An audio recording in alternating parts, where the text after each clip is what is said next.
श्री शक्ति नमः। ओम श्री शक्ति नमः। ओम श्री शक्ति नमः। ओम श्री शक्ति नमः। 12 कल्प में होने वाले शिव जी के प्रथम अवतार से लेकर नवम ऋषभ अवतार अवतार तक का वर्णन। नंदीश्वर जी कहते हैं, सर्व के सनत कुमार एक बार रुद्र ने हर्षित होकर ब्रह्मा जी से शंकर सहित पूर्वक वर्णन किया। वह सहित सदा परम सुखदायक है, उसे तुम सर्वों को सहित इस प्रकार है। शिव जी ने कहा था, ब्राह्मण बरा कल्प के 60वें मनवंतर में संपूर्ण लोकों को प्रकाशित करने वाले भगवान कल्पेश्वर जो तुम्हारे पौत्र हैं वैवस्वत मनु के पुत्र होंगे। तब उस मनवंतर की चतुर्युगियों के किसी द्वापर युग में मैं लोगों पर अनुग्रह करने तथा ब्राह्मणों का हित करने के लिए प्रकट होऊंगा। ब्राह्मण युग प्रवृत्ति के अनुसार उस प्रथम युगी के प्रथम द्वापर युग में जब प्रभु स्वयं ही व्यास होंगे, तब मैं उस कलयुग के अंत में मैं ब्राह्मणों के हितार्थ शिवा सहित श्वेत नामक मुनि होकर प्रकट होऊंगा। उस समय हिमालय के रमणीय शिखर सागर नामक पर्वत श्रेष्ठ पर मेरे शिखाधारी 4 शिष्य उत्पन्न होंगे। उनके नाम होंगे सवित, सवित शिख, सविताक्ष और सवित लोहित। ये चारों ध्यान योग के आश्रय से मेरे नगर में जाएंगे। वहाँ वे मुझ अविनाशी का तत्वतः जान कर मेरे भक्त हो जाएंगे तथा जरा और मृत्यु से रहित होकर परम ब्रह्म की समाधि में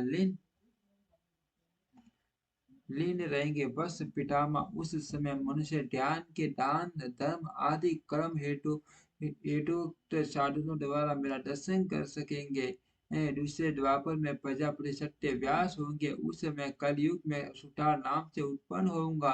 वही मेरा दुष्ट सत्य रूप दस अस्तिक तथा केतुमान नामक 4 वेदवादी शिष्य होंगे। वे चारों ज्ञान योग के बल से मेरे नगर को और मुझ अविनाशी ही को तत्वतः जानकर मुक्त हो जा। तीसरे द्वापर में जब भार्गव नामक व्यास होंगे, तब मैं नगर के निकट ही दमन नाम से प्रकट होऊंगा। उस समय मेरे विशोक विशेष विपाप और पाप नाशन नामक 4 होंगे। चतुरानंद उस अवतार में मैं शिष्यों के साथ ले एक ही सहायता करूंगा और उस कलयुग में निवृत्ति मार्ग को बनाऊंगा। चौथे द्वापर में जब गिरा व्यास गए, उस समय मैं छोटा नाम से अवतार लूंगा। उस भी मेरे 4 योग साधक महात्मा पुत्र होंगे।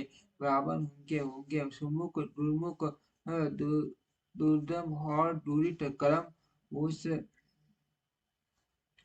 भी इन शिष्यों के साथ मैं व्यास की सहायता में लगा रहूंगा। 5वें द्वापर में सविता व्यास नाम से कहे जाएंगे। तब तब शंख नामक मां तपस्वी योगी होगा। ब्राह्मण वह भी मेरे 4 योग साधक महात्मा पुत्र होंगे। उनके नाम बतलाता हूँ, सुनो। चनक चनाटन प्रभावशाली चनन धन और सर्वव्यापक निर्मल तथा अहंकार रहित चनत कुमार। उस समय भी कंग नामधारी में सविता नामक व्यास का सहायक बनूंगा और निवृत्ति मार्ग को बढ़ाऊंगा। पुण्य सत्य द्वापर के प्रवट होने पर जब मृत्यु लोक कारक व्यास होंगे और वेदों का विभाजन करेंगे, उस समय भी मैं व्यास की सहायता करने के लिए लोकाक्षी नाम से प्रकट होऊंगा और निवृत्ति पट की उल्टी करूंगा। वहां भी मेरे 4 दंडवर्ती शिष्य होंगे। उनके नाम होंगे सुदामा, विरजा, संजय तथा विजय। विजय 7वें द्वापर के आरंभ में जब शत्रकर्तु नामक व्यास होंगे, उस समय भी मैं योग मार्ग में है परम निपुण जैगी पेव्य नाम से प्रकट होऊंगा और काशीपुरी में गुफा के अंदर दिव्य देश में कुशा कुशासन पर बैठकर योग का सूत्र बढ़ाऊंगा तथा सत्यकर्तु नामक व्यास की सहायता और संसार भय से भक्तों का उद्धार करूंगा। उस युग में भी मेरे सार सवत योगी से मेघ और सुवाहन नामक 4 पुत्र होंगे। 8वें द्वापर के आने पर मुनिवर वशिष्ठ वेदों का विभाजन करने वाले वेद व्यास होंगे। युग वित्तम उस युग में भी मैं दैवान नाम से अवतार लूंगा और व्यास की सहायता करूंगा। उस समय कपिल आसुरी पंचशिव और साल्वला पूर्वक नाम वाले मेरे 4 योगी पुत्र उत्पन्न होंगे जो मेरे ही समान होंगे। नव्य चतुर्युगी के द्वापर युग में मुनि श्रेष्ठ साठ अथवा व्यास नाम से प्रसिद्ध होंगे।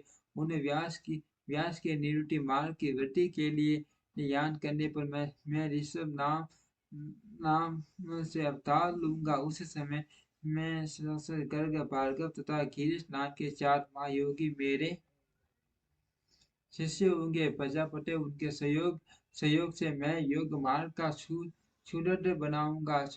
सन मुने इस प्रकार मैं व्यास का सहायक बनूंगा। ब्राह्मण उसी रूप से मैं भव से दुखी भक्तों पर दया करके उनका भव सागर से उद्धार करूंगा। मेरा वह ऋषभ नामक अवतार योग मार्ग का प्रवर्तक साठ अथवा व्यास के मन को संतोष देने वाला और नाना प्रकार से रक्षा करने वाला होगा।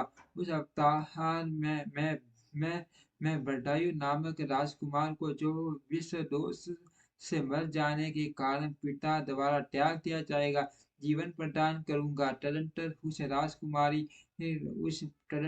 राजपुत्री आयु के 16वें वर्ष में ऋषभ ऋषि जो मेरे ही अंश है उसके घर पधारेंगे। प्रजापति उच्च राजकुमार द्वारा पूजित होने पर वे सद्रूपधारी कृपालु मुनि उसे राजधर्म का उपदेश करेंगे। तत्पश्चात वे दीन वत्सल मुनि हर्षित शीश से उसे दिव्य कवच शंख और संपूर्ण शत्रुओं का विनाश करने वाला एवं चमकीला खड़ग प्रदान करेंगे।